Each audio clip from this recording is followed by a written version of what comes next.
is Navajo Canyon, and Navajo Canyon is 15 miles long, a half a mile across, and a 700-foot depth. So we leave our best hiker here, and we let you go down, and you show us how the Anasazi would have made their way back up the canyon. Can you do that? We'll come back in a couple hours. No, you don't want to do that? I'm teasing you. Directly across the canyon here, you can see what's called echo half layers of Menifee shale within the sand. This is the Anasazi made bay here. This is Square Tower House. And what I'd like to ask of everybody, the very best picture is in a pathway over here off to the left. And you can actually even see stone steps. Now the CCC, the Civilian Conservation Corps, put those in. Those are not Anasazi steps off. The park was not established into dwellings, basically ransacking them. A lot of damage occurred during that time because they did not end scientifically photographing each and every inch of Oak Tree House so that they could have a mummy. I mean that the bodies firing their pots. What was Sarah, on that last one? They have chipped those areas out of the rock and given them a place to crawl up the rest. Your central fire pit ring. On each sides of the fire pit, you have them as foot drums. They would have danced on top of them. That white plaster is original. White would be a bright of Mesa Verde National Park of the United States of America. All of those stones down there were hand formed by using stone-to-stone tools. And as we get down in there, you'll be able to see that some of the architects were very particular in the way that they formed and masoned their stones. Others, serves as a purpose, and they just kind of slapped them up there and it works.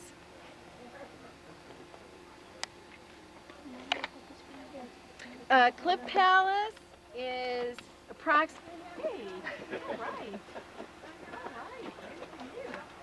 And I'd like to invite you all to ask questions.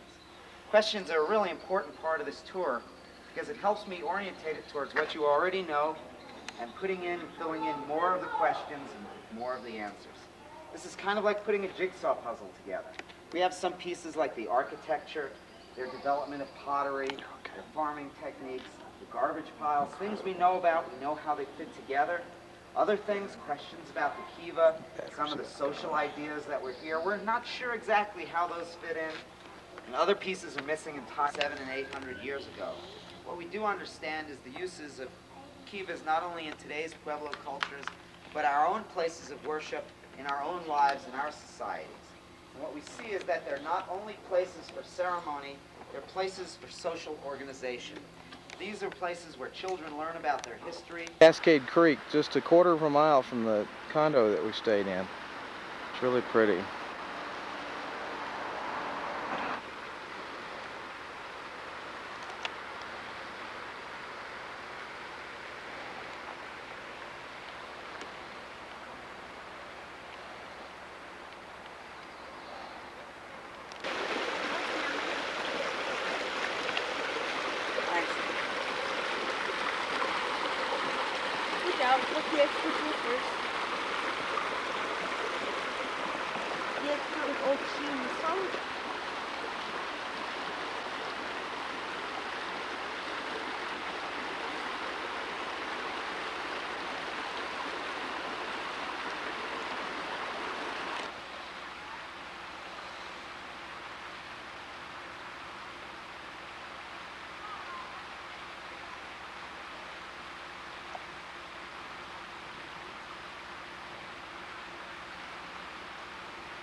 It's a real pretty campsite under the trees right here.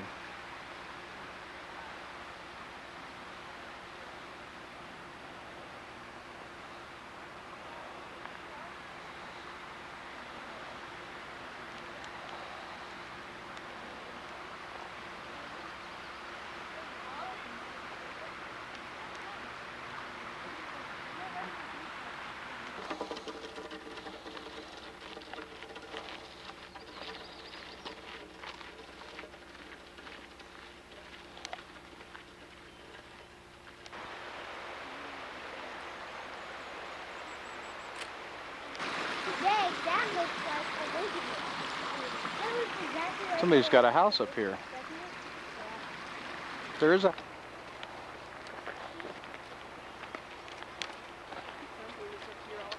Pretty things though. Look kind of like clover, but it's not clover.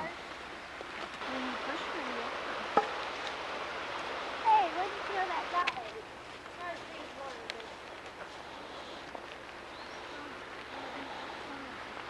Yeah, that's the kind I was Have you talking seen it growing around the hotel though? Maybe we need to pick some of this. We should have brought a little bag of water. We'll come right